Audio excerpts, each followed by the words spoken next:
बुधनी मज्याइन का पंचायत में अंतिम संस्कार किया गया। गाजे बाजे के साथ उनकी अंतिम यात्रा निकाली गई। इसमें महिलाएं काफ़ी संख्या में शामिल थी। डीवीसी के अधिकारियों, कॉलोनी वासियों एवं ग्रामीणों ने शनिवार को उन्हें अंतिम विदाई दी।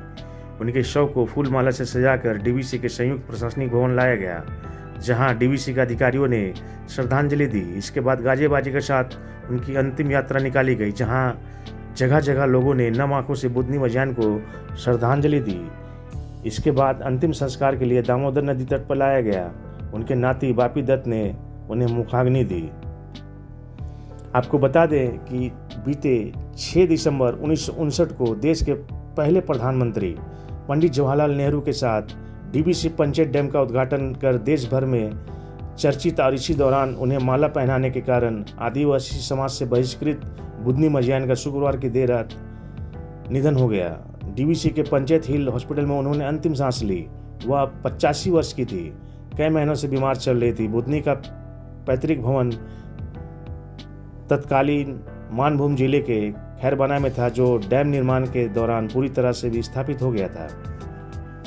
हालांकि बुधनी का मुद्दा समय समय पर मीडिया में उछलता रहा है। राजीव गांधी के प्रधानमंत्री बनने के बाद जब उनके समझ बुधनी का मामला सामने आया, तो उन्होंने डीवीसी को आदेश देकर बुधनी को खोज निकालने और नियोजन देने का आदेश दिया। डीवीसी ने सालतोड़ में बुलाकर बुधनी को डीवीसी में नौकरी दी थी।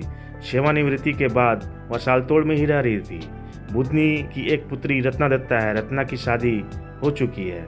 निधन की खबर सुनकर मुखिया सचिन मंडल, मुखिया भैरव मंडल पंचायत हिल अस्पताल पहुंचे और शोकाकुल परिवार से मिलकर संवेदना जताई। बता दें कि पंचायत डैम के उद्घाटन समारोह में बुधनी ने तत्कालीन प्रधानमंत्री पंडित जवाहरलाल नेहरू का स्वागत करते हुए उन्हें माला पहनाई थी। उस रात संथाली समाज की बैठक हुई। कहा गया कि बुधनी अब नेहरू की पत्नी बन चुकी है, क्योंकि समाज की परंपरा के मुताबिक अगर कोई महिला किसी पुरुष को गले में माला डालती है तो इसका मतलब उसने उस व्यक्ति से विवाह कर लिया। अंततः एक गैर आदिवासी से शादी रचाने के आरोप में संताली समाज ने उन्हें जाति और गांव से बाहर निकालने का फैसला सुना दिया।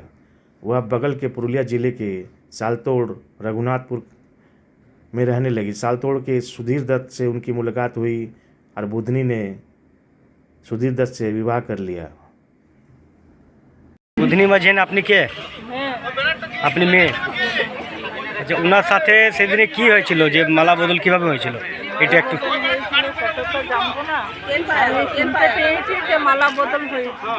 কিভাবে মালা বদল হয়েছিল?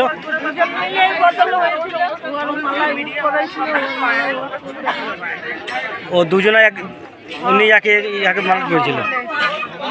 তারপরে কি হয়েছিল? তারপরে সব সমাজ থেকে বার করে দিয়েছিল।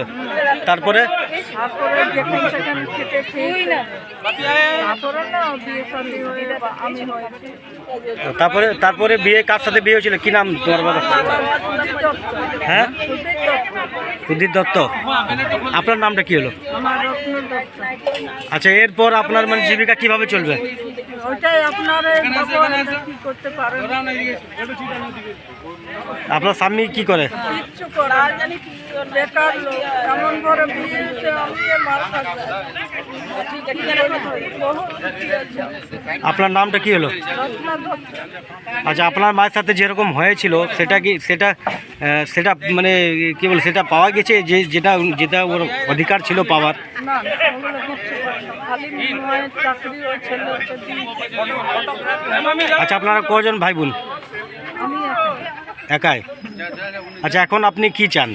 আমি চাই ফ্যাসিলিটি একটা বাড়ি চাই। বাড়িতে নেই আমাদের খাবার ভোজন জন্য কি ব্যবস্থা হবে? আপনারা ভাবেন পেনশন তো করে কি নাম হলো আপনার? হ্যাঁ, রত্না দত্ত। মায়ের পেনশনটা যদি আমার হয়ে যায়। আচ্ছা, মায়ের সাথে তোমার মায়ের সাথে যেটা হয়েছিল সেটা অনেক কিছু করলাম, সেবা করলাম, আমি সব কিছু উপর থেকে কিন্তু মানে সরকারি দিক থেকে কিছু পেয়েছিলেন? তারপরে কিংবা রাজীব গান্ধী হোক, রাহুল গান্ধী হোক, কেউ কারোর সাথে কোনো দেখা হয়েছে, কোনো কথাবার্তা হয়েছে কিছু? হ্যাঁ, बुधनी मजैन का संक्षिप्त में थोड़ा सा परिचय दें उनका। मुझे जितना जानकारी है या हम जो पढ़े भी हैं पेपर में सब कुछ में, ये बुधनी मजैन का घटना है। जवाहरलाल नेहरू जो हम लोग का पहला प्रधानमंत्री थे भारतवर्ष के, वो एक माला उसको पहनाया गया था, तो उसी माला को जवाहरलाल नेहरू का खोल के उसको बुधनी मजैन को पहना दी गई। तो वो माला पहन के जब गांव में उनका पता चला, बंगाल में सड़ा हुआ वो डैम के ऊपर है, अभी वो गांव नहीं है, वो अभी पानी में सम्मिलित हो गया। उस गांव में जब गए, वो उनका गांव का क्या नाम था? ये सालतोड़ा ऐसा कुछ गांव का नाम है। वो गांव में जब गए तो वहाँ का समाज उसको बहिष्कृत किया गया, नहीं आप तुम्हारा जो है जवाहरलाल नेहरू तुम्हारा पति है और आज से तुमको उसी का साथ रहना है। ये होने के बाद इसको गाँव से वंचित करने के बाद ये सालतूर पुरुलिया जिला में यहाँ अपना काम करती थी, घूमते फिरते थे। फिर बाद में पता चला 1989 में जब राजीव गांधी प्रधानमंत्री बने तो उसमें रिकॉर्ड देखा डीवीसी सेंट्रल में, तो पता चला बुधनी मजैन का घटना के बारे में। तो डीवीसी को डायरेक्शन दिया और डीवीसी उस समय से उसको नौकरी दिया गया। लेकिन मेरा जितना लग रहा है आज बड़ी दुख के साथ कहना पड़ रहा है, लेकिन किसी को तो एक दिन मरना ही है और चले गए। हम लोग का बुधनी मजैन नहीं है। हम जब क्लास 8 में पढ़ते तब एक दिन हम उसका घर गए थे, जाके हम पूछ रहे थे तो इतना सरल भाषा में हमको बता रहा था क्या हुआ था, बंगला में इस तरह का वो सब हमको जो हम सवाल किए थे, मतलब कि तुम्हारा किचुई है नहीं, जवाहरलाल नेहरू आमाके मालाटा पराइन दिले और आमाके बोलले जा हो गल। यही घटना इस प्रकार था, लेकिन बुधनी मजैन आज हम लोग का बीच नहीं रहे। क्या लग रहा है उनको उन देश के प्रधानमंत्री के द्वारा माला पहनाने में उनको इतना प्रताड़ना झेलना पड़ा, क्या उसके एवज में उसको क्या मिला, क्या और क्या मिलना चाहिए था उनको? उसको एवज में उसको जितना मतलब सम्मानित करना चाहिए था उस हिसाब से सम्मानित नहीं किया गया, लेकिन बहुत देर उसका उपाय किया गया था, नौकरी उसको डीवीसी दिया गया था और दिया जाने के बाद वो किया, लेकिन उसका जो सुविधा था वो सुविधा मुहैया नहीं कराया गया था डीवीसी के द्वारा। आपका परिचय? हम यही बांदापुरा पंचायत के मुखिया जी, कलियासुर प्रखंड, जिला धामबाग, सचिन मंडल। धन्यवाद। धन्यवाद।